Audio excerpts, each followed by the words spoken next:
Welcome back to the channel, Hobby1 Kenobi here. Well, we begin with the Tamiya Pink Panther.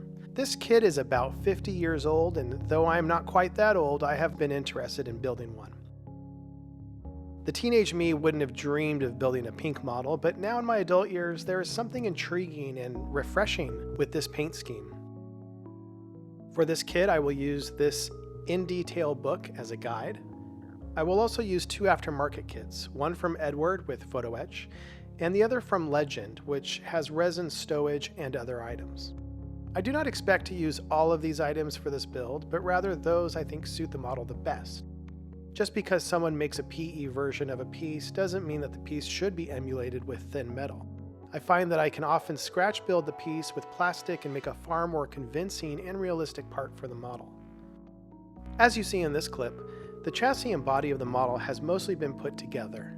There was nothing notable about the chassis and basic body that would require a video. Just understand that there are a few pin marks that will need to be filled and sanded. However, I did manage to lose the rear axle and ended up scratch building a new one. The Edward PE set provided two floor mats for the driver and navigator.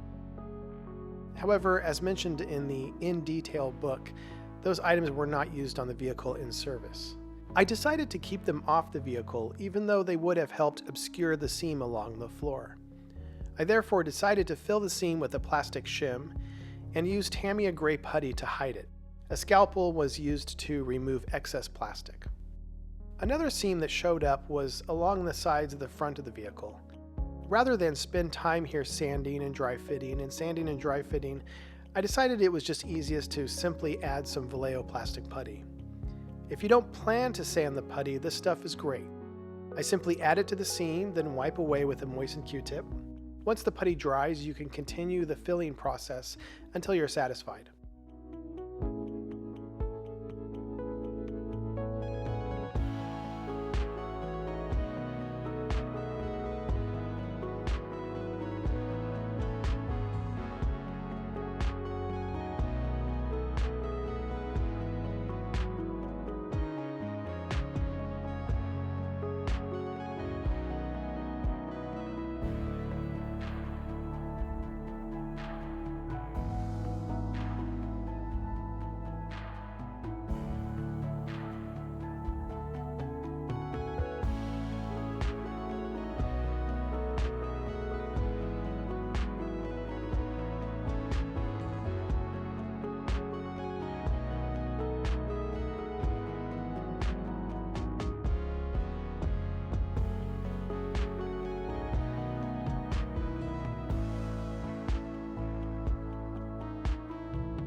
There were some pin marks found on the tailgate, and these were filled with CA glue and zip kicker, then scraped away with a scalpel and sanding sticks.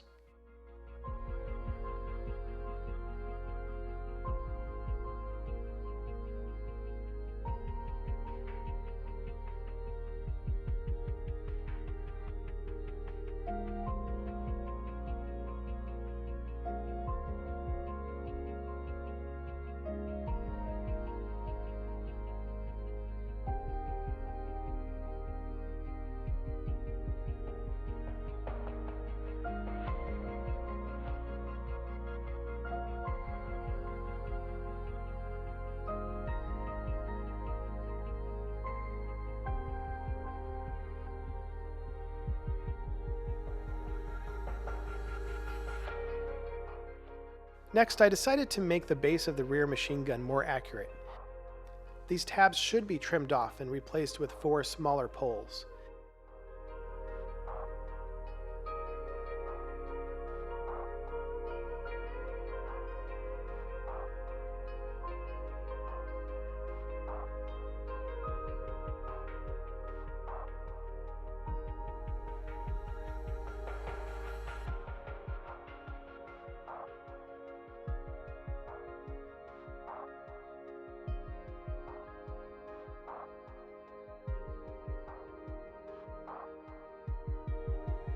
Each of the poles was made with plastic styrene and glued to the original part with Tamiya Extra Thin.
Then, each pole was removed into the holes already found at the floor of the truck bed.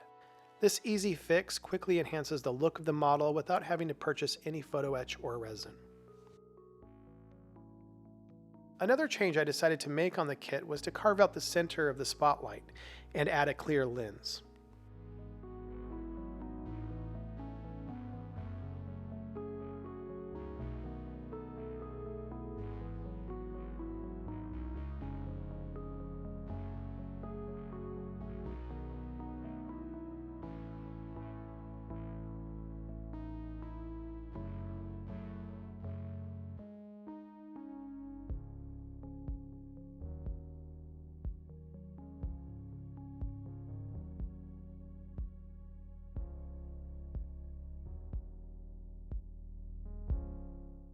Once I removed most of the material, I realized that a hole from the backside would be visible.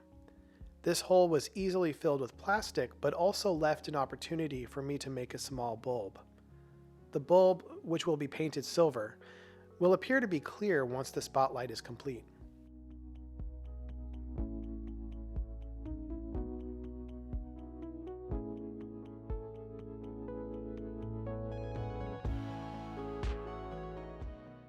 The lens was made by punching a hole in a piece of clear plastic.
The spotlight was completed by adding many of the small details provided by the Edward photo etch set.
Well, that does it for this video. Please feel free to comment and like the video.